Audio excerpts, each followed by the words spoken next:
Chris Wallace, who is a broken clock is right twice a day, as they say, comes out and says the word to describe tonight isn't bittersweet. It's just bitter. Biden got thrown out of a window. He was basically forced out. Yeah, I think that's almost the exact analogy that we've been using. They just threw him out right over the window. Maybe over a cliff, did we say? Threw him out the window, over a cliff, under a bus. There's so many. The word that everybody is using to describe tonight is bittersweet. It's just bitter. The fact of the matter, I'm not saying Joe Biden is bitter. It's like you've been thrown out a window, and as you're falling, you go, gee, it's nice out here. No, he got thrown out of a window, and basically he was forced. There's going to be a lot of talk tonight about how generous it was of him and selfless of him.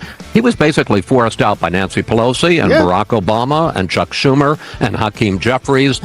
They did. They threw him out. It was an insurrection of his presidency. He had already secured the nomination, the votes needed for the nomination, and they did not like that. And so Pelosi got asked about this, and she was the Brutus in this whole affair. And here is the conversation between her and Jake Tapper, and she's irritated. She's like, why are we even talking about this, okay? Aside, and I know that it was very difficult for him. That's been made very clear by some of his top aides like Anita Dunn and Ron Klain. And there does seem to be, even though Anita Dunn said earlier today, quote, nobody wants to have a fight with Nancy Pelosi at this time, unquote, it does seem like there's some residual bad blood or resentment. And I'm wondering if you've spoken to him and what your response is to that. Sometimes you just have to take a punch for the children. And that's what you're doing right now? You're just going to take the punch for the children? Who's punching right now? I don't know. I didn't even hear this. I'm just hearing. It was an interview with me. Maybe he's throwing the punch. I don't know. No, I'm not. I would never. But she said she doesn't want to fight. Nobody wants to have a fight with Nancy Pelosi at this time. Have you talked to him? Is my only what I have to do. He made the decision for the country. My concern was not about the president, but about his campaign. As he has seen the... Okay, so why don't you just change the campaign staff, the campaign advisors, the campaign chair? Okay, why don't you just do the campaign adjustments that are required in order to get things back on track? You have to nuke the candidate? What?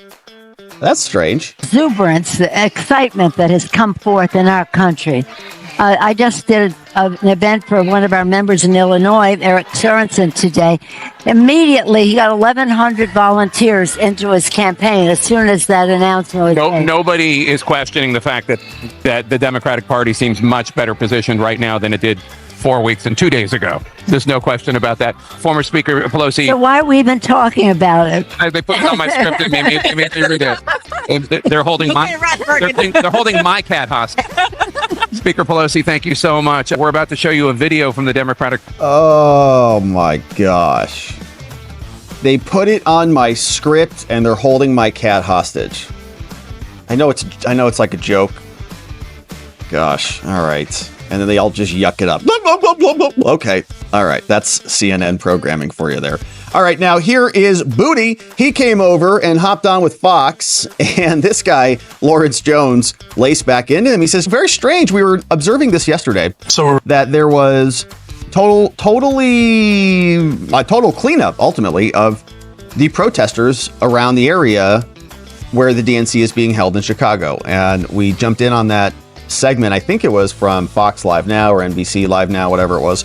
And they were explaining that the police came in as soon as they breached a little perimeter. Boom, they're all gone. And the news lady was walking around. It's empty. There's no, as far as I can see, just little signs on the ground. Wow, they really mopped them up.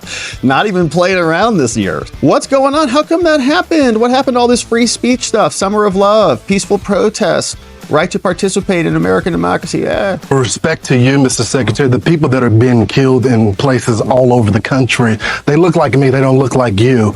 And they're upset with the Democratic Party not taking it seriously. You guys sent the cavalry not taking it seriously. Hold on, let me finish. You guys sent the you guys sent the cavalry in for you guys for your protection. Yeah. But the people of Chicago don't see that on a day-to-day basis. No. What are you guys going to do to stop the bloodshed in our community?